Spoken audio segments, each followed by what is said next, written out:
Hello, everybody. Welcome to first live stream of 2024. Tonight, I'm going to be talking about a little concept that I find interesting, and I hope you find it interesting too. I hope you find the idea of the concept maybe helpful in understanding your own interactions, the way you behave, some of the odd. There's that goes again every single time. I have that many devices in this room. Sometimes I forget to turn them off. I really should be more professional.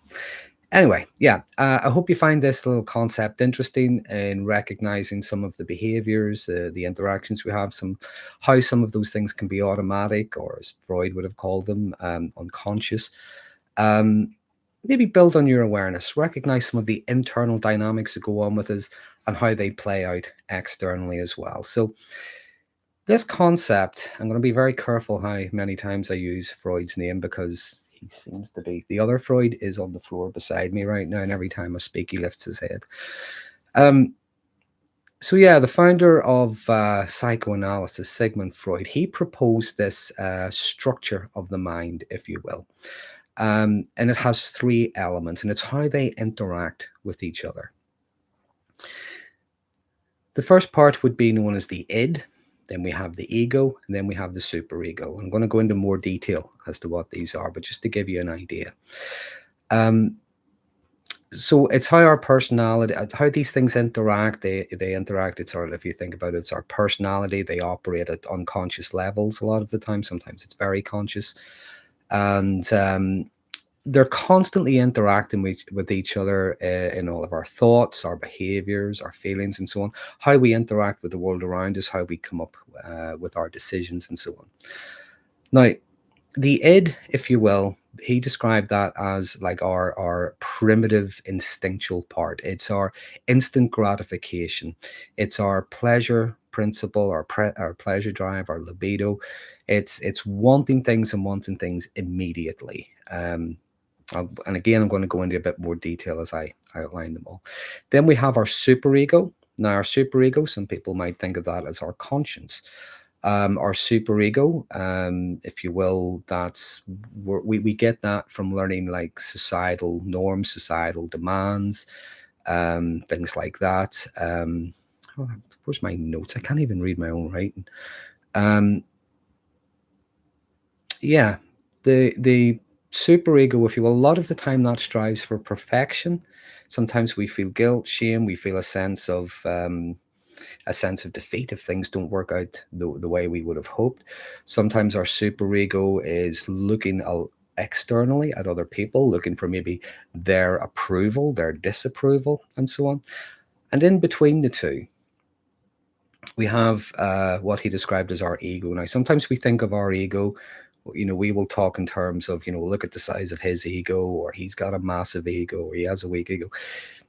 In this context, the ego, if you will, it's like an emotional muscle that kind of negotiates between the two. It's looking at how we interact again with the world around us, with those two other things, the id and the superego going on. It often tries to satisfy the id, the instant gratification, but it tries to do it in a way where the superego isn't going to judge it harshly. Okay? Now, if I put it to you this way, by the way, none of them are good and none of them are bad. We need them. Okay? We need these things. If you imagine our id without that ego, if you imagine our id, if someone lived primarily on their libido, their pleasure principle, it's like they would be doing things and they would be acting without conscience. They would be acting regardless of the consequences. It would all be about instant gratification. Give me it now. I don't care what it costs me or anybody else. If you think of someone who lived primarily on their superego, you'd have someone who's always questioning themselves. Again, they're scanning the area, they're trying to get disapproval or scanning for disapproval, approval, things like that. Everything they do, they would be questioning it. Is it the right decision? So again, we need that healthy kind of emotional muscle in the middle.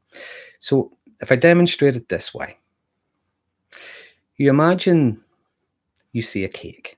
Now, cake's a lovely looking cake, big chocolate cake, whatever, cream all over it, strawberries, whatever, or whatever it is you like. You see that cake, and your head looks at the cake, and the head says, "Oh, cake, lovely, gimme, yummy, I love cake, give me enough. I can't get enough cake." I don't care that it's not my cake. I don't care who owns it. I don't care that I'm about to get my dinner. I just happen to like cake, and I want that cake now. That's all right, okay? Again, the instant gratification. The superego might look at the cake and it might say, "Don't look at the cake. If you look at it, you'll put on a load of weight. You'll get diabetes. Your teeth will fall out. Whoever owns the cake will, be very angry. People will think you're greedy. So, just avoid the cake. Don't even look at the cake. Cake's not good for you." So sometimes we have this conflict that goes on between the two.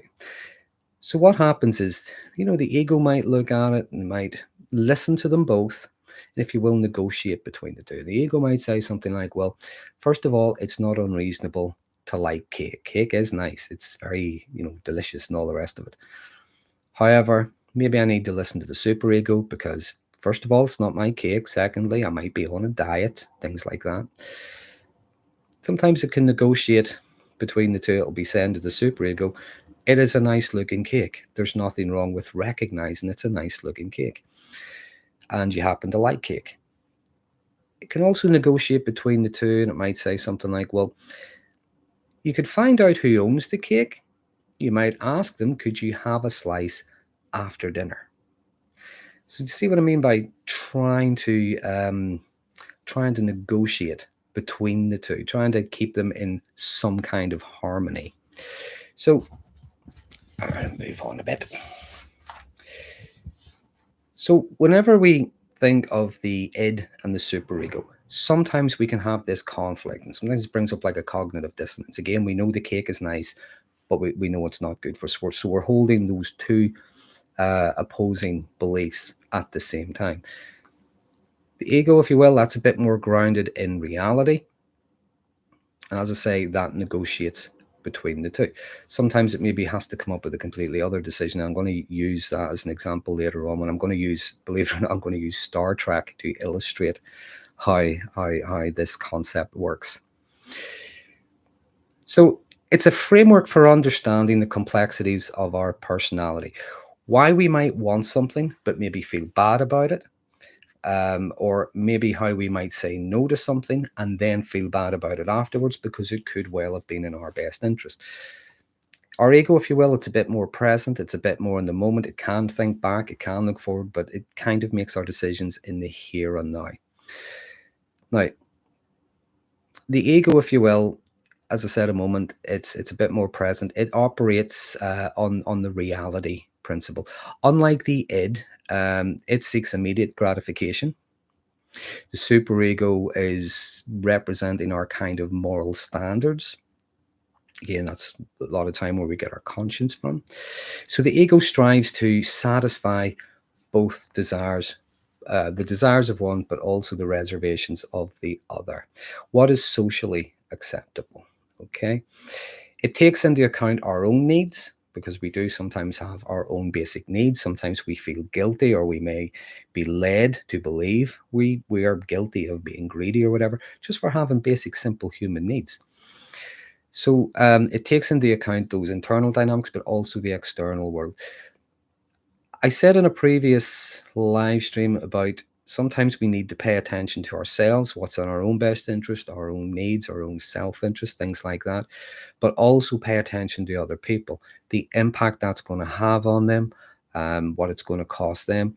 And again, it's trying to find that balance. So if you will, that's another example of the id, the superego, and the ego in between.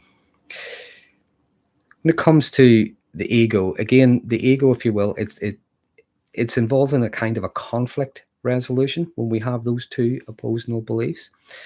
It's good at managing the conflict between the impulsive demands of the id, but also the restrictions that are imposed by the superego. Again, this is not just an internal thing. Sometimes this is an external thing, because there could be things going on externally, but that's going to bring up stuff with us internally. Okay.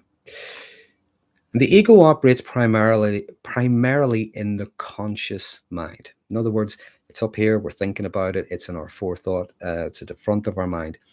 Sometimes the other things are operating more below the surface. They're sometimes we call them automatic thoughts, automatic beliefs, things like that. They're operating a bit more below the surface. In other words, they're unconscious. We might not necessarily understand why eating that cake is a bad idea, because it happens to be a nice cake and everybody else is eating it. But there's something about us that's just saying, no, you can't look at it. People might think we're greedy. So some of this stuff can be unconscious.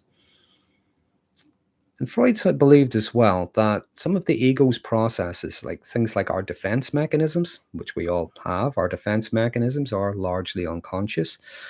Our defense mechanisms are normal in the sense that they are there to protect us from thinking, feeling, experiencing things that are very unpleasant.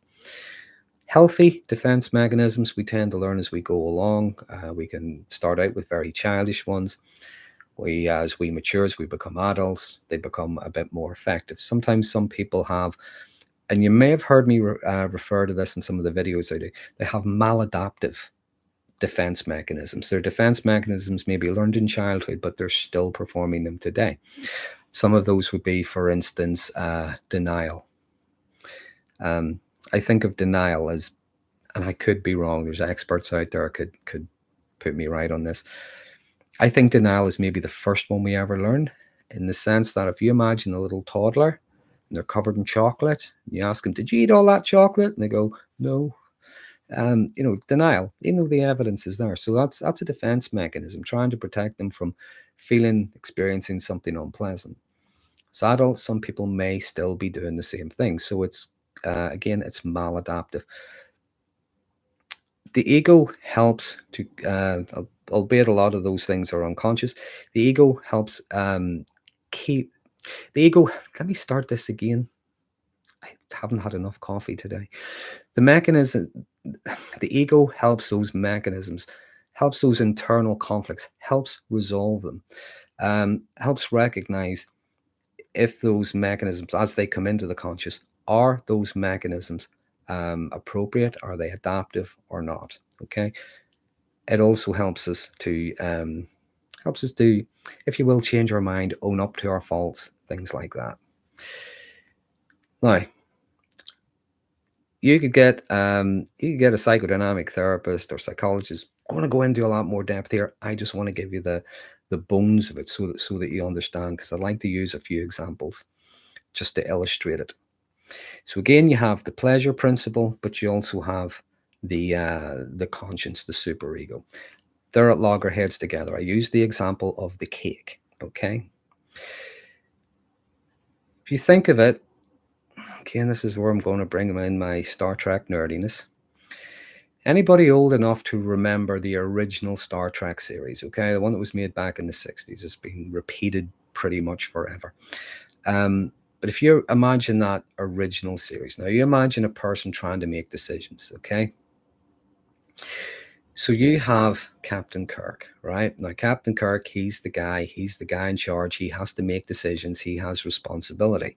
So how does he make his decisions? How does he come up with his commands? How does he come up with his plans and things like that? Well, on one hand, you've got Dr. McCoy, right? Now, Dr. McCoy, if you think of Dr. McCoy, he's very impetuous. He's very funny. He's got a dry wit. He's sarcastic.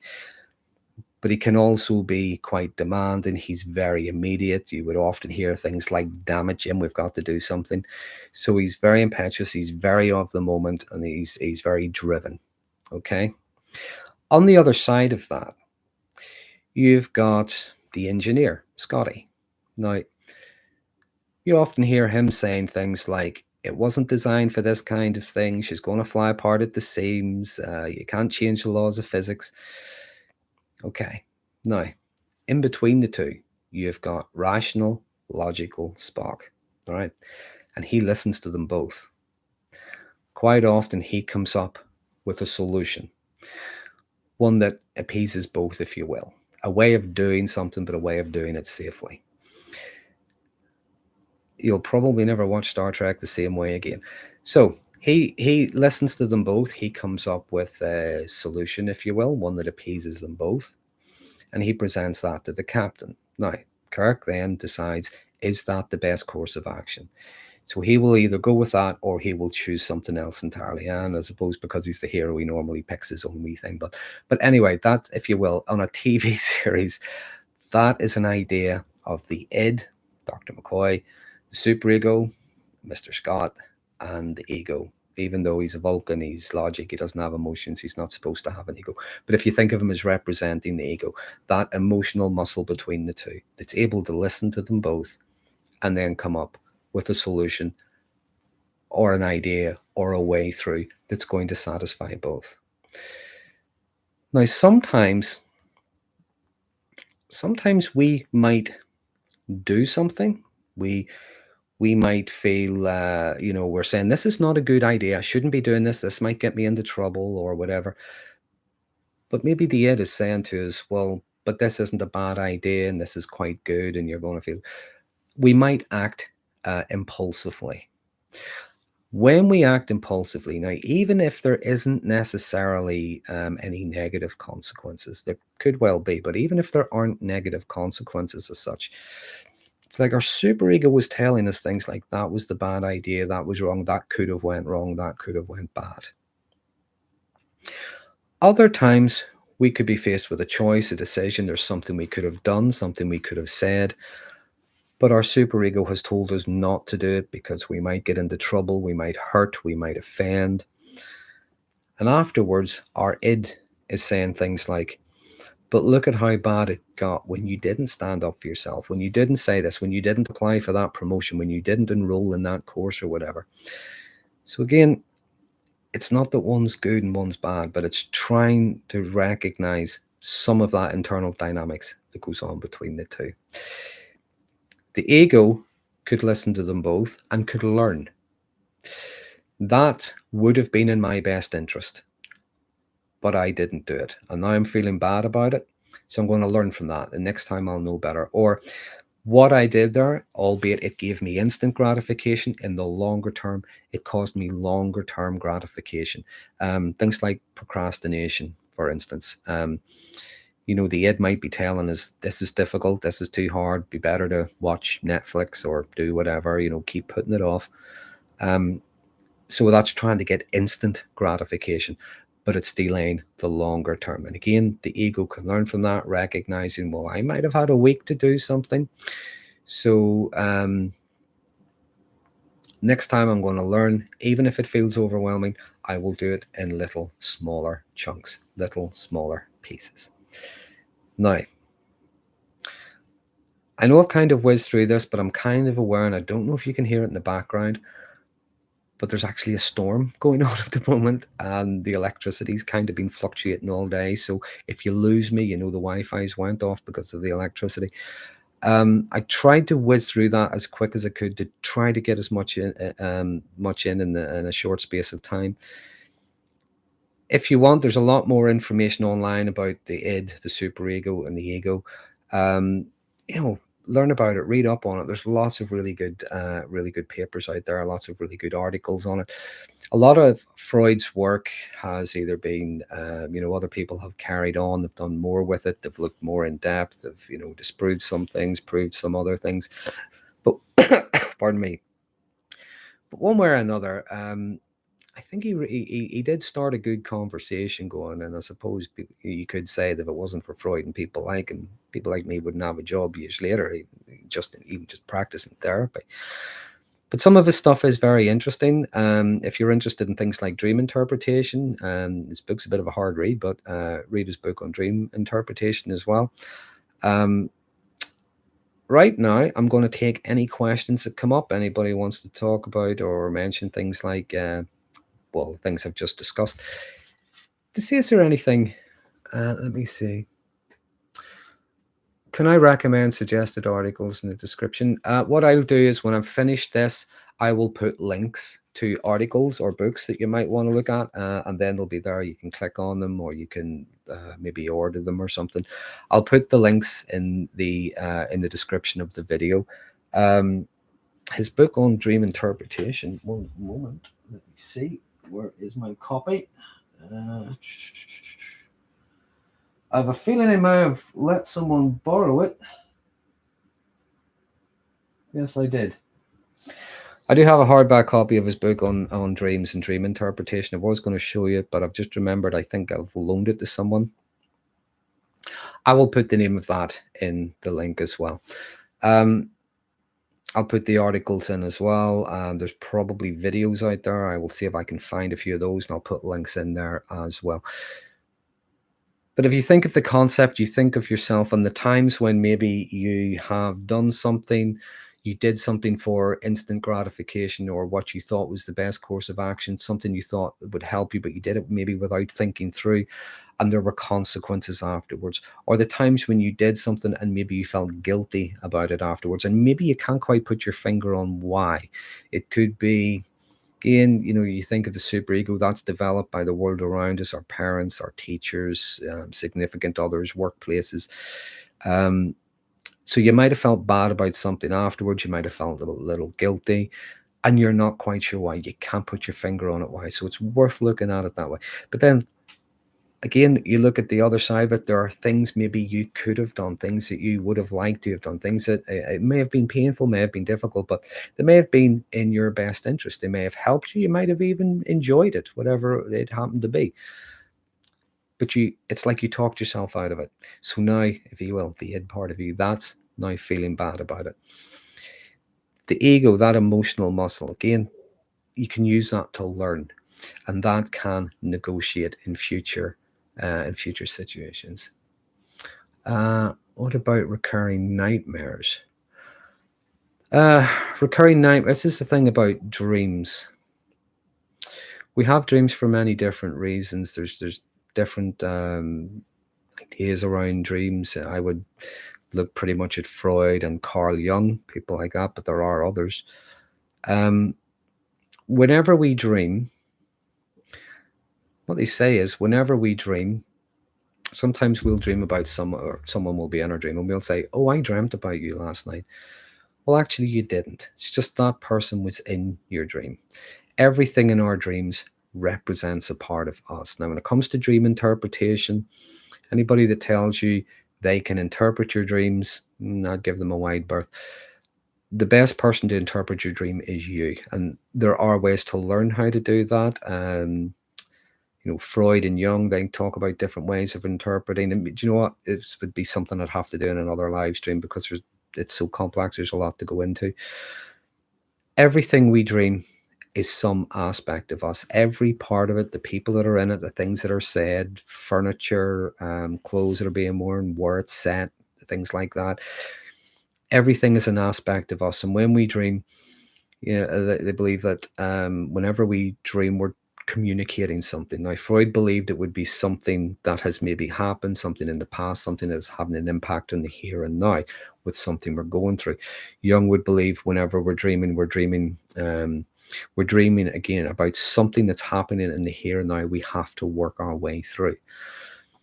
So we're dreaming in a kind of an abstract kind of way, in a way that doesn't really make a lot of sense to us. That's why they seem to be quite jumpy. They go from one thing to the other, and they very rarely flow like a story, if you know what I mean. When it comes to nightmares as well, this is the thing about dreams. Dreams can be strange things. They can be funny. They can be curious. Sometimes they can be terrifying. But the thing about a dream is it's what the dream brings up in you, how we feel about it. The dream itself can't actually hurt us. I remember I was doing a workshop when I was looking at dream interpretation, and somebody had just asked the question in the class, is it true that if you die in your dreams, you die in real life? The person taking the class asked, well, if that was true, how would anyone know? Where would the research come from? Where does it say on any certificate somewhere died of a dream?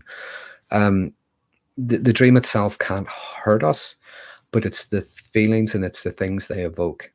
They are the things that are hurtful. If something is recurring, that could be a sign of something that's maybe ongoing. if looking at dreams a bit more in depth is something you might like me to do, I'll let me know, and I'll maybe do that in a future live stream. And using Jung's method, I'll talk you through how to interpret your own dreams. I can't do them for you. I don't think anyone can do them for you. What might mean something to me is not going to mean the same to you. Only you can really interpret them. So what else have we got? Original sin. That's an interesting point. It isn't that a certain person has a huge ego, it's that they operate on it. That could, I think that's not a bad way of putting it. Yeah. Again, a lot of people watch my channel, it's all around things like narcissism. Narcissism, if you will, it's very much about instant gratification, the here and now, the instant win, the feeling good in the moment. So you could say that is the id. On the other side of that, you could have someone who is they're working primarily on their superego as well. I lean very heavily towards that, but they might behave in a way as if that gives them some kind of moral superiority. It's like they know the right way because it's how they feel about it. I think a good indication is when you talk about the id and the superego. I think a good illustration is the Dr. Jekyll and Mr. Hyde story. Mr. Hyde is considered to be a villain. He's considered to be evil. He's a bad person. He's the bad aspects of Dr. Jekyll. If you read the book, Mr. Hyde seems to be very much living on his id. He acts without conscience. He wants instant gratification. It's all about his own pleasure. And this was written long before Freud was talking about this sort of stuff. Every time I say his name, he lifts his head. I named my dog after Freud. So yeah, working primarily on it's all about me. Again, it's the pleasure principle, it's the instant gratification, it's the libido, it's all of those things. So someone, when we talk about a big ego, think about the size of an ego. We think of the size of an ego, someone who's maybe arrogant, who thinks they're wonderful and so on. I think actually, if you look at it the other way around, as I often try to do, sometimes things make more sense. I think that's more a sign of a weak ego. It's like they're trying to compensate with the arrogance, the need to be right and so on, the need to have all the best toys and, mix with really amazing, wealthy people and so on. I think it's actually the opposite when you put it that way. I think a good, healthy ego, a good, healthy level of self-confidence, I think what we see is someone who recognizes their strengths, their qualities, their achievements, their abilities, but they're also aware of areas in which they struggle, areas they might like to develop, deficits, if you will. They have humility. They know they don't know everything. They couldn't possibly know everything. Other people are going to know more than them. And I think a good sign of a healthy ego, if you will, confidence and things like that, it's being the only person in a room full of experts. It's the only person who puts their hand up and says, can you explain this in simpler terms? Or could you explain this in layman's terms? Everybody else is smiling and nodding and going, yes, interesting point. Yeah, and I haven't a clue what the guy's talking about. So when we think of the size of someone's ego, it's a colloquialism, I guess. I think it's more about a weak ego. A healthy ego, I think, is a bit more balanced. Okay.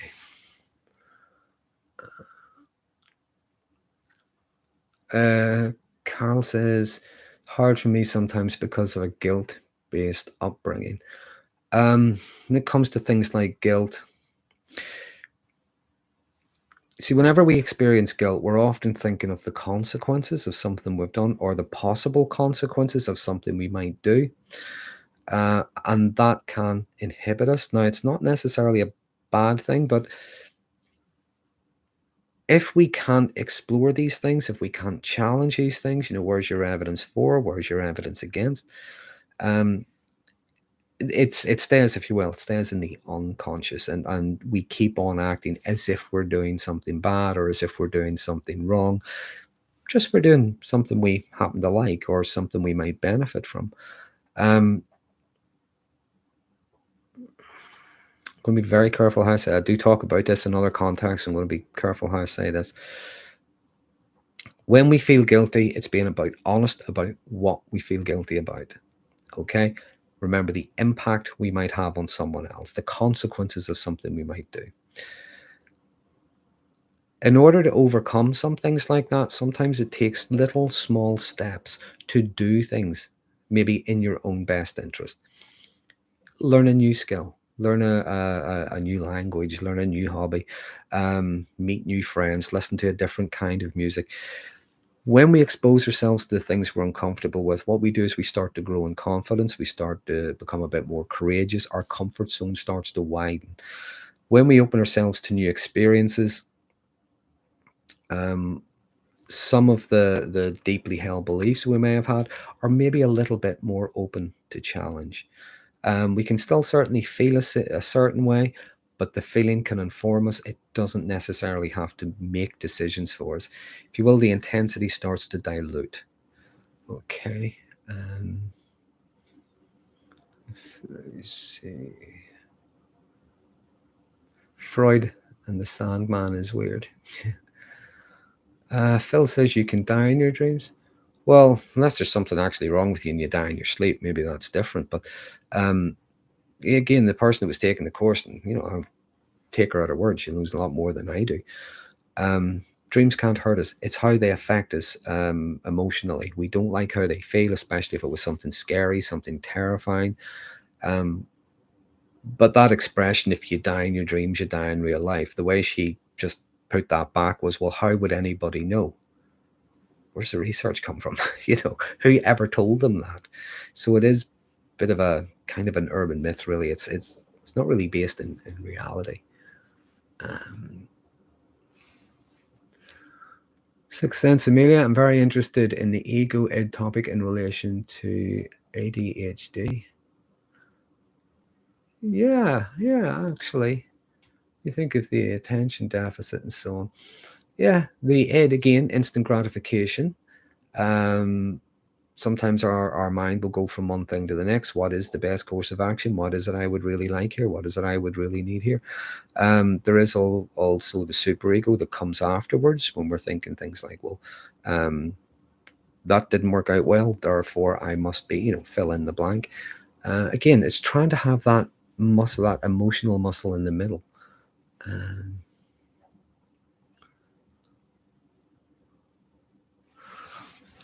Lorraine says, what about neurologic dreams and sleep paralysis? That would kind of be out of my league. That would be something I would have to read up on, maybe do a little bit of research on. It's not something I feel I'd be able to answer confidently at the moment. Because your question's here, it's going to be there forever. So when I come back to look at this at some point to see some of the questions, things I may have missed, I'll make a note of that. If it's something you like, again, if you want me to talk about dream interpretation, I will add that and I will talk about that once I learn a little bit more about it. Okay. Jade Green, how does this understanding help survivors manage psychopathic, malignant narcissist or singer who has ego injury after the victim leaves? And can psychopaths ever stop revenge? The